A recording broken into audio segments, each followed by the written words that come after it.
Spirit academy நேயர்கள் அனைவருக்கும் எங்களது அன்பான வணக்கங்கள். இன்றைக்கி லேர்ன் டு ஸ்பீக் இங்கிலீஷ் பகுதியில் ஐ வுட் லைக் டு அப்படின்னு ஸ்டார்ட் ஆகக்கூடிய சில வாக்கியங்களையும் நம்மளுடைய உணர்ச்சிகளை வெளிப்படுத்துறதுக்கு பயன்படுத்தக்கூடிய சில வாக்கியங்களையும் நம்ம ப்ராக்டிஸ் பண்ண போகிறோம். லேர்ன் டு ஸ்பீக் இங்கிலீஷ் ப்ரோக்ராமில் நீங்கள் 5வது வீடியோ பார்த்துட்ருக்கீங்க. நம்மளுடைய சேனலை இதுவரை சப்ஸ்கிரைப் பண்ணாதவங்க சப்ஸ்கிரைப் பண்ணுங்கள். ஐ வுட் லைக் டு அப்படின்னு ஸ்டார்ட் ஆகக்கூடிய சில சென்டென்சஸ் நம்ம இப்போ ப்ராக்டிஸ் பண்ண போகிறோம். எப்போ நம்ம ஐ வுட் லைக் டு அப்படின்னு நம்ம ஸ்டார்ட் பண்ணலாம் அப்படின்னா, நம்ம என்ன செய்ய விரும்புகிறோம், நம்முடைய விருப்பம், அதை நம்ம தெரிவிக்கணும் மற்றவங்களுக்கு. அதை நம்ம ஐ வுட் லைக் டு அப்படின்னு நம்ம ஸ்டார்ட் பண்ணி நம்மளுடைய விருப்பத்தை மற்றவங்களுக்கு தெரிவிக்கலாம். அது ஒரு ஃபிசிக்கல் ஆக்ஷனாக இருக்கலாம், அல்லது மென்டல் ஆக்ஷனாக இருக்கலாம், அல்லது வெர்பல் ஆக்ஷனாக இருக்கலாம். ஃபிசிக்கல் ஆக்ஷன் அப்படிங்கிறதுக்கு ஒரு எடுத்துக்காட்டு என்ன அப்படின்னு பார்த்தீங்கன்னா, ஐ வுட் லைக் டு ப்ளே. நான் விளையாடணும்னு விருப்பப்படுறேன் அப்படிங்கிறப்போ நம்மளுடைய உடல் பகுதிகளை நம்ம பயன்படுத்தி நம்ம ஒரு சில விஷயங்கள் நம்ம செய்கிறோம். அதுதான் விளையாடுறது. ஸோ அதைத்தான் நம்ம ஃபிசிக்கல் ஆக்ஷன் அப்படிங்கிறோம். அடுத்தது mental action. I would like to read. நான் ஒரு புக்கு ஏதாவது நான் ரீட் பண்ணணும்னு நினைக்கிறேன் அப்படிங்கிறப்போ இது நம்ம அறிவு சார்ந்த விஷயம். இதை நம்ம மென்டல் ஆக்ஷன் அப்படின்னு நம்ம சொல்கிறோம். அடுத்தது verbal action. I would like to speak. நான் ஒரு சில விஷயங்கள் பற்றி உங்ககிட்ட பேசணும்னு நினைக்கிறேன். இது வெர்பல். நம்ம பேசக்கூடிய விஷயங்கள் இருக்கு இல்லைங்களா, அதை நம்ம வேர்பல் ஆக்ஷன் அப்படின்னு சொல்லுவோம். இந்த 3 விஷயங்கள் நம்ம எதெல்லாம் நம்ம மற்றவங்களுக்கு எடுத்து சொல்லணும்னு நம்ம நினைக்கிறோமோ அப்போ நம்ம ஐ வுட் லைக் டு அப்படின்னு நம்ம ஸ்டார்ட் பண்ணலாம். சரி, இப்போ சில சென்டென்சஸ் நம்ம ப்ராக்டிஸ் பண்ணுவோம். வழக்கம் போல் முதல்ல இதோட மீனிங் பார்த்துடலாம். ஐ would like to answer your question. நீங்கள் ஒரு கேள்வி கேட்டீங்க, அந்த கேள்விக்கு நான் பதில் சொல்லணும்னு விருப்பப்படுறேன் அப்படிங்கிறப்போ I would like to answer your question அப்படின்னு நம்ம சொல்லலாம். I would like to compete in a cooking contest. I would like to compete அப்படின்னா நான் போட்டி போடணும். எதில் போட்டி போடணும்னு நினைக்கிறேன் அப்படின்னா, ஒரு குக்கிங் கான்டெஸ்ட், ஒரு சமைக்கக்கூடிய ஒரு போட்டியில், சமையல் போட்டியில் நான் கலந்துக்கிட்டு அந்த போட்டியில் நான் ஜெயிக்கணும் அப்படின்னு நான் விருப்பப்படுறேன். அடுத்தது ஐ would like to see you more often. அதாவது உங்களை நான் அடிக்கடி பார்க்கணுன்னு விருப்பப்படுறேன், உங்களை அடிக்கடி பார்த்து நான் பேசணுன்னு விருப்பப்படுறேன் அப்படிங்கிறப்போ I would like to see you more often அப்படின்னு சொல்லலாம். I would like to thank you. நான் உங்களுக்கு நன்றி சொல்லணும்னு நான் ரொம்ப விருப்பப்படுறேன். I would like to learn more about animals. விலங்குகளை பற்றி நான் நிறைய தெரிஞ்சுக்கணுன்னு ஆசைப்படுறேன். I would like to meet the principal. இப்போ நம்ம ஒரு ஸ்கூலுக்கு போகிறோம் அல்லது காலேஜுக்கு போகிறோம், அங்கே போயிட்டு அங்கே பிரின்சிபல் மீட் பண்ணணும் அப்படின்னா நம்ம பொலைட்டாக நம்ம சொல்லக்கூடிய ஒரு விதம்தான், நான் பிரின்சிபலை பார்த்து நான் பேசணுன்னு விருப்பப்படுறேன். ஸோ இதுதான் இந்த வாக்கியங்களுடைய அர்த்தம். இப்போது ஒரு சில வார்த்தைகளை நம்ம உச்சரித்து பழகலாம். கொஸ்டின். இதை ஸ்டார்ட் பண்ணுறப்போ வ அப்படின்ற சவுண்டோடு வரணும். கொஸ்டின். எனக்கு அடுத்து ரிப்பீட் பண்ணுங்கள், சத்தமாக ரிப்பீட் பண்ணுங்கள். Question.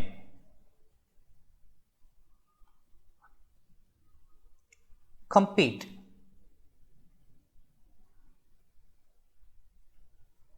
Compete. Contest. contest. Animals. Animals. Principle. Principle. சரி, இப்போ நம்ம இந்த சென்டென்சஸை ரீட் பண்ணி ப்ராக்டிஸ் பண்ணுவோம். நான் இதை ரீட் பண்ணுறேன், நீங்கள் எனக்கு அடுத்து ரிப்பீட் பண்ணுங்கள். இந்த கர்சர் லெஃப்ட்லேருந்து ரைட்டில் போய் முடியுங்குள்ளாட்டியும் நீங்கள் இந்த சென்டென்சஸை சொல்லி முடிச்சிருக்கணும். இதை எப்போவுமே நீங்கள் சேர்த்து சொல்லுங்கள். ஐ வுட் லைக் டு அப்படிங்கிறத சேர்த்து கொஞ்சம் வேகமாக சொல்லுங்கள். ஐ would like to. I would like to. Okay, நம்ம ப்ராக்டிஸ் பண்ணலாம். ஐ would like to answer your question. Repeat பண்ணுங்கள். I would like to answer your question. I would like to compete in a cooking contest.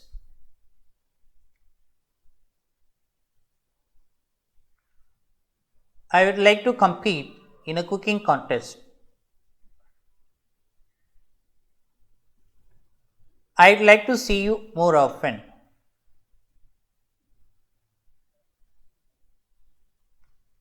I would like to see you more often.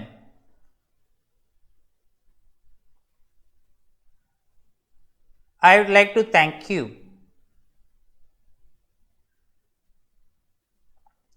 I would like to thank you. I would like to learn about animals.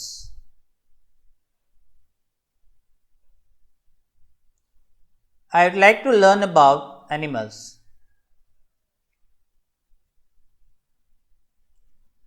இந்த இடத்த கொஞ்சம் சேர்த்து சொல்லி பழங்க.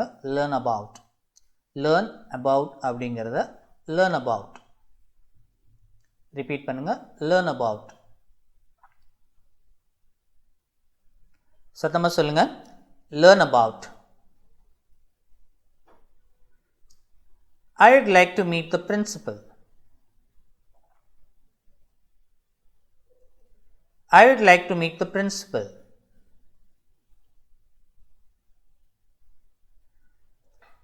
இப்போ இதை நீங்கள் திருப்பியும் practice பண்ணணும் அப்படின்னு நினச்சிங்கன்னா இதை நீங்கள் திரும்பவும் கேட்டு ப்ராக்டிஸ் பண்ணுங்கள். இப்போ நம்ம அடுத்த பகுதிக்கு நம்ம போகிறோம். அடுத்த பகுதியில் நம்ம டயலாக் நம்ம ப்ராக்டிஸ் பண்ண போகிறோம். அந்த டயலாக் ப்ராக்டிஸ் பண்ணுறதுக்கு முன்னாடி நம்மளுடைய எமோஷன்ஸ், அதாவது நம்மளுடைய உணர்ச்சிகள், ஃபீலிங்ஸ் நம்ம சொல்கிறோம். இந்த எமோஷன்ஸை, நம்மளுடைய உணர்ச்சிகளை வெளிப்படுத்துறதுக்கு எந்தெந்த வார்த்தைகளையெல்லாம் நம்ம பயன்படுத்தலாம் அப்படிங்கிறதுக்கு எடுத்துக்காட்டாக சில வாக்கியங்கள் நம்ம பார்க்கலாம். Today I feel happy. Happy அப்படிங்கிறது நம்ம சந்தோஷமாக இருக்கோம், இன்றைக்கி எனக்கு ரொம்ப சந்தோஷமாக இருக்குது அப்படின்னு நம்ம சொல்லணும். அப்படின்னா டுடே ஐ ஃபீல் ஹாப்பி. அதே இது ரொம்ப வருத்தமாக இருக்கும் அப்படின்னா டுடே ஐ ஃபீல் சேட். நான் இன்றைக்கி ரொம்ப வருத்தமாக இருக்கேன், கவலையாக இருக்கேன் அப்படிங்கிறப்போ அந்த மாதிரி சொல்லலாம். Today I feel sad. அதே இது எக்ஸைட்டட். எக்ஸைட்டட் அப்படின்னா என்ன அர்த்தம்னா, நம்ம ஒரு சில விஷயங்களை செய்ய போகிறோம் அப்படின்னு நம்ம நினச்சாலே நம்ம வந்து ரொம்ப எனர்ஜெட்டிக்காக ஃபீல் பண்ணுவோம். எனர்ஜெட்டிக்காக அப்படின்னா நமக்கு திடீர்னு ஒரு அளவு கடந்த ஒரு சக்தி நம்ம உடம்புக்குள்ளே வந்த மாதிரி ஒரு ஃபீலிங் நமக்கு கிடைக்கும். அதாவது ஒரு எதுவுமே சாப்பிடலைன்னா கூட நமக்கு எனர்ஜி கிடைச்ச மாதிரி ஒரு ஃபீலிங் இருக்கும். அதை தான் நம்ம எக்ஸைட்டட் அப்படின்னு சொல்லுவோம். ஸோ அந்த மாதிரி ஒரு அளவுக்கு அதிகமான ஒரு சந்தோஷத்தை நம்ம எக்ஸைட்டட்னு நம்ம சொல்லலாம். ஸோ அந்த மாதிரி சூழ்நிலையில் நீங்கள் என்ன சொல்லலாம்னா டுடே ஐ ஃபீல் எக்ஸைட்டட் அப்படின்னு சொல்லலாம். அடுத்ததாக he surprise me with a birthday gift. எனக்கே என்னுடைய பர்த்டே மறந்துருச்சு, பட் திடீர்னு என்னுடைய ஃப்ரெண்டு வந்து எனக்கு ஒரு பர்த்டே கிஃப்ட்டை கொடுத்து என்னை வந்து திடீர்னு என்னை சர்ப்ரைஸ் பண்ணிட்டான், ஆச்சரியப்படுத்திட்டான். அப்படிங்கிறப்போ நம்ம இந்த மாதிரி நம்மளுடைய உணர்ச்சியை எக்ஸ்பிரஸ் பண்ணலாம். He surprise me. நம்ம எதிர்பாராத விதமாக நமக்கு சில விஷயங்கள் கிடைக்கிறது அப்படிங்கிறது தான் சர்ப்ரைஸ் அப்படின்னு சொல்கிறோம். So he surprise me with a birthday gift. I was worried about my exam. எனக்கு அந்த எக்ஸாம் நினச்சா ரொம்ப கவலையாக இருந்துச்சு. பட் இப்போ வந்து நான் எழுதி முடிச்சுட்டேன், ஓரளவுக்கு பரவாயில்லாமல் எழுதியிருக்கேன். பட் எழுத முன்னாடி நான் ரொம்ப வருத்தப்பட்டேன், ரொம்ப கவலையாக இருந்தது. அதை எப்படி தான் நம்ம நல்லா எழுதுவோமா எழுத மாட்டோமா அப்படின்ற ஒரு கவலை. அதை தான் நம்ம ஒரின்னு சொல்கிறோம். So I was worried about my exam. நான் என்னுடைய எக்ஸாம் நினச்சி ரொம்ப கவலைப்பட்டேன், வருத்தப்பட்டேன், எப்படி எழுத போகிறோமோ அப்படின்னு. ஸோ அதுக்கு நம்ம இந்த மாதிரி நம்மளுடைய உணர்ச்சியை எக்ஸ்ப்ரெஸ் பண்ணலாம், ஒரிட் அபவுட் அப்படின்னு. அடுத்தது எக்ஸாம் எழுதி முடிச்சிட்டேன், ஆனால் என்னுடைய ரிசல்ட் என்னவா இருக்கும், பாஸ் ஆகுனா ஃபெயில் ஆகுனா அல்லது நிறைய மார்க் கிடைக்குமா, இந்த மாதிரி நம்ம கவலைப்படுறோம் இல்லைங்களா. அப்போது நம்ம வந்து இப்படி சொல்லலாம், I was worried about my result. என்னுடைய ரிசல்ட் என்னவா இருக்கும் அப்படின்னு நினச்சி ரொம்ப கவலைப்பட்டேன். சில பேரண்ட்ஸ் சொல்லுவாங்க, என் பையனை நினச்சாலே எனக்கு கவலையாக இருந்துச்சு, இப்போது அவன் பரவாயில்ல அப்படிங்கிறப்போ I was worried about my son. அந்த மாதிரி சூழ்நிலையில் இந்த சென்டென்ஸ் நம்ம யூஸ் பண்ணலாம். I was worried about my son அப்படின்னு சொல்லலாம். I am tired. டயர்ட் அப்படின்னா ரொம்ப களைப்பாக இருக்கும் அப்படிங்கிறத ஐ எம் டயர்ட். அடுத்ததாக my friend made me feel frustrated. Frustrated அப்படின்னா என்ன அர்த்தம்னா, நம்ம ஒரு விஷயம் செய்யணும்னு நம்ம நினச்சி போவோம். அந்த இடத்துல யாராவது அதை வந்து தடுத்து அதை நம்ம செய்ய விடாமல் பண்ணி நம்மளை ரொம்ப கவலைக்கு உள்ளாக்குனாங்க அப்படின்னா, அந்த சுச்சுவேஷனை தான் நம்ம வந்து ஃப்ரஸ்ட்ரேட்டட் அப்படின்னு நம்ம சொல்லுவோம். நம்ம நினச்சது ஒன்று, அங்கே நடந்தது ஒன்று அப்படிங்கிறப்போ அந்த ஒரு உணர்வை எக்ஸ்பிரஸ் பண்ணுறதுக்கு இந்த வார்த்தையை நம்ம பயன்படுத்தலாம், frustrated. So my friend made me feel frustrated. அடுத்தது, I am nervous about my interview. நான் வந்து இன்டர்வியூ அட்டன் பண்ண போகிறேன், அதை நினச்சாலே எனக்கு வந்து ரொம்ப டென்ஷனாக இருக்குது. அந்த மாதிரியான சூழ்நிலையில் இந்த மாதிரி நம்ம சொல்லலாம், ஐ am nervous about my interview. அடுத்ததான், he scared me. நான் எதிர்பார்க்கவே இல்லை, திடீர்னு வந்து அவன் என்ன பயமுறுத்திட்டான் அப்படின்னு நம்ம சொல்கிறப்போ he scared me அப்படின்னு நம்ம சொல்லலாம். ஸோ இதெல்லாம் வந்து நம்மளுடைய உணர்ச்சிகளை வெளிப்படுத்துறதுக்கான சின்ன சின்ன சென்டென்சஸ். இதில் இந்த word happy, sad, excited, surprise, worry, tired, nervous, frustrated, scared, இந்த மாதிரியான வார்த்தைகள் எல்லாத்தையும் நம்ம வந்து நம்மளுடைய உணர்ச்சிகளை வெளிப்படுத்துறதுக்காக நம்ம பயன்படுத்துகிறோம். சரி, அடுத்ததான் நம்ம டயலாக் பகுதிக்கு நம்ம போகலாம். ஸோ இந்த டயலாக் பகுதியில் முதல்ல இதோடைய அர்த்தம் என்ன அப்படிங்கிறத நம்ம பார்த்துடலாம். ஸோ கதிர் கேட்குறாங்க, ஹவ் ஆர் யூ, எப்படி இருக்கீங்க?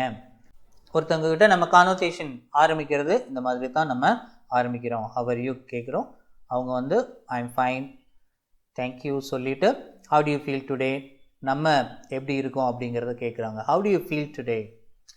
ஐ ஃபீல் கிரேட். இன்றைக்கி உண்மையிலே நான் வந்து ரொம்ப சந்தோஷமாக இருக்கேன். I did well on my English test. எதனால் அப்படின்னா, நான் வந்து என்னுடைய இங்கிலீஷ் டெஸ்ட்டை வந்து நான் நல்லா பண்ணிட்டேன். அதை நல்லா எழுத முடியுமோ எழுத முடியாதோ அப்படின்னு நினச்சிட்டு இருந்தேன், அதை நான் நல்லா எழுதிட்டேன். ஸோ அதனால் எனக்கு இன்றைக்கி ரொம்ப சந்தோஷமாக இருக்குது அப்படின்னு சொல்கிறோம். அடுத்தது நீலா சொல்கிறாங்க, கிரேட். அப்படிங்களா, ரொம்ப சந்தோஷம். இந்த இடத்துல கிரேட் அப்படின்னு சொல்கிறப்ப ரொம்ப சந்தோஷம் அப்படிங்கிற அர்த்தத்தில் தான் நம்ம அதை பயன்படுத்துகிறோம். What are you doing to night? இன்றைக்கி நைட்டு என்ன ப்ரோக்ராம் அப்படின்னு நம்ம கேட்குறோம் இல்லைங்களா, அதை தான் நம்ம what are you doing to night அப்படின்னு கேட்குறோம். கதிர் சொல்கிறாங்க, நத்திங் ஸ்பெஷல், ஒன்றும் சொல்லிக்கிற மாதிரி எதுவும் இல்லை. நிலா சொல்கிறாங்க, what about going out for a movie? நம்ம இன்றைக்கி படத்துக்கு போகலாமா அப்படின்னு கேட்குறது தான் இப்படி கேட்குறாங்க, what about going out for a movie? Kathir சொல்கிறாங்க, சவுண்ட் கிரேட், வாவ், ரொம்ப கேட்குறதுக்கே நல்லா இருக்குது. ஐ எம் எக்ஸைட்டட், அதை நினச்சாலே எனக்கு ரொம்ப சந்தோஷமாக இருக்குது, கண்டிப்பாக நம்ம போகலாம் அப்படிங்கிறது தான் sounds great, I am excited அப்படின்னு சொல்கிறாங்க. கடைசி சென்டென்ஸ் பாருங்கள், கேட்குறதுக்கே ரொம்ப சந்தோஷமாக இருக்குது, கண்டிப்பாக நம்ம போகலாம் அப்படிங்கிறத தான் sounds great, I am excited அப்படின்னு சொல்கிறாங்க. ஸோ இதில் வந்து கண்டிப்பாக நம்ம போகலாம் அப்படிங்கிறப்போ நீங்கள் நார்மலாக போகலாம் அப்படின்னா ஓகே லெட் அஸ் கோ அப்படிங்கிற மாதிரியெல்லாம் நம்ம சொல்லணும் அப்படிங்கிறதெல்லாம் இதில் கிடையாது. நம்ம ஸ்போக்கனில் வந்து நம்ம இந்த தமிழ்லேருந்து இங்கிலீஷில் ட்ரான்ஸ்லேட் பண்ணி அது மாதிரி பேசி பழகிறத நம்ம குறைக்கணும். So sound great, I am excited அப்படின்னாலே இது எனக்கு ரொம்ப கேட்குறதுக்கே சந்தோஷமாக இருக்குது, கண்டிப்பாக நம்ம இன்றைக்கி போகிறோம் அப்படிங்கிறது தான் இதோடைய முழு அர்த்தம். இப்போது மீனிங் பார்த்துட்டோம். அடுத்ததான் ஒரு சில வார்த்தைகள் நம்ம ஏற்கனவே ப்ராக்டிஸ் பண்ணிட்டோம், இருந்தாலும் இன்னொரு தடவை ப்ராக்டிஸ் பண்ணிக்கலாம். இந்த வேர்ட் பாருங்கள், கிரேட். இந்த ஃபர்ஸ்ட் லெட்டர் க் நல்லா அழுத்தி சொல்லணும், கிரேட். ரிப்பீட் பண்ணுங்கள், கிரேட். ஸ்பெஷல், ரிப்பீட் பண்ணுங்க, again, special. Excited, excited. இப்போது நம்ம இதை நம்ம ப்ராக்டிஸ் பண்ணுவோம். சென்டென்சஸை நான் ரீட் பண்ணுறேன், எனக்கு அடுத்து நீங்கள் ரிப்பீட் பண்ணுங்கள். என்னோட சேர்ந்து சத்தமாக ரிப்பீட் பண்ணுங்கள், எனக்கு அப்புறமா சத்தமாக இதை ரிப்பீட் பண்ணுங்கள். முதல்ல நல்லா கேட்டுக்கங்க. நான் இந்த கர்சரை லெஃப்ட்லேருந்து ரைட்டில் மூவ் பண்ணுங்களாட்டியும் அந்த சென்டென்ஸை நீங்கள் ரீட் பண்ணி முடிச்சிருக்கணும். How are you? How are you? I'm fine, thank you. How do you feel today?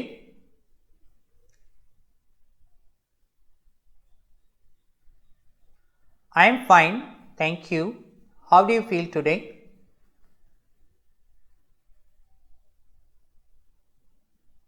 I feel great. I did well on my English test.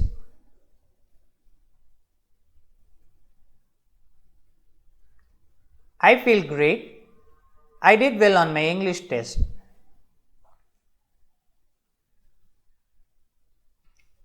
Great. What are you doing tonight?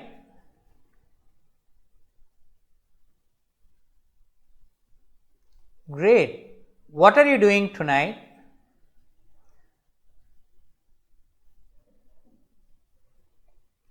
Nothing special. Nothing special. What about going out for a movie? What about going out for a movie?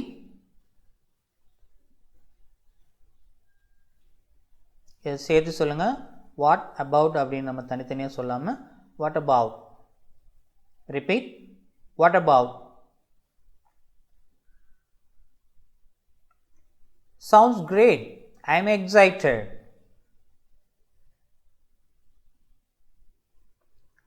Sounds great. I am excited. இப்போ நான் கதிரோட டயலாக்கை நான் சொல்கிறேன், நிலாவோட டயலாக்கை நீங்கள் சொல்லுங்கள். சத்தமாக பேசி பழகுங்க. Let's start. How are you?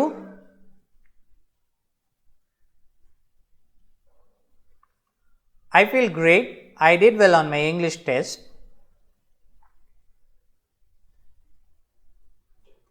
Nothing special.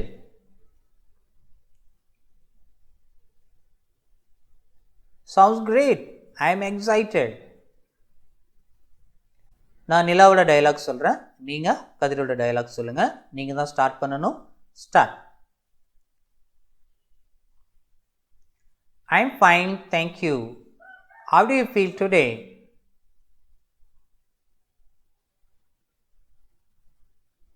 Great. What are you doing tonight? What about going out for a movie?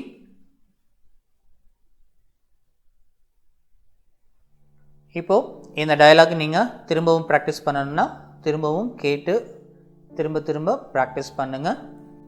நான் ஏற்கனவே நம்மளுடைய டெலகிராம் குரூப் பற்றி உங்களுக்கு ஏற்கனவே சொல்லியிருந்தேன். டெலகிராம் குரூப்பில் நீங்களும் ஜாயின் பண்ணி இந்த மாதிரியான சென்டென்சஸை நீங்கள் ப்ராக்டிஸ் பண்ணி பேசி அதில் நீங்கள் கரெக்ஷன்ஸ் மற்றவங்க உங்களுடைய பேச்சு எப்படி இருக்குது அப்படிங்கிறத கரெக்ட் பண்ணுறதுக்கு ஒரு வாய்ப்பாக அது அமையும். அந்த குரூப்பில் ஜாயின் பண்ணாதவங்க ஜாயின் பண்ணுங்கள். டெலகிராம் குரூப் ஜாயின் பண்ணுறதை பற்றி நம்மளுடைய ப்ரீவியஸ் வீடியோஸில் நான் உங்களுக்கு எக்ஸ்பிளைன் பண்ணியிருக்கேன். ஸோ அதை பார்க்காதவங்க அதை போய் பார்த்து நீங்கள் நம்முடைய குரூப்பில் ஜாயின் பண்ணுங்கள். இப்போது இந்த சென்டென்சஸ் எல்லாம் நீங்கள் அர்த்தம் தெரிஞ்சு நீங்கள் பேசியிருக்கீங்களா அப்படிங்கிறத செக் பண்ணுறதுக்கு ஒரு 2 question. First question, what test did Kathir write? What test did Kathir write? கதிர் வந்து என்ன எக்ஸாம் எழுதுனா? Second question, where are Kathir and Nila planning to go tonight? Where are Kathir and Nila planning to go tonight? இன்னைக்கு நைட்டு கதிரும் நிலாவும் எங்கே போகிறதுக்காக பிளான் பண்ணியிருக்காங்க? இதுக்கான பதிலை நீங்கள் டெலகிராம் குரூப்பில் போடலாம். போட்டு அது சரியான பதில் தானா நீங்கள் சென்டென்ஸாக இந்த பதிலை நீங்கள் அதில் போஸ்ட் பண்ணுங்கள். அப்போது நீங்கள் சென்டென்ஸாக பேசி பழகிறதுக்கு அது ஒரு வாய்ப்பாக இருக்கும். இது வரைக்கும் நம்ம சேனலை சப்ஸ்கிரைப் பண்ணாதவங்க கீழே இருக்கக்கூடிய ரெட் கலர் சப்ஸ்கிரைப் பட்டனை ப்ரெஸ் பண்ணுங்கள். பக்கத்தில் இருக்கக்கூடிய பெல் பட்டனையும் ப்ரெஸ் பண்ணுங்கள். நன்றி.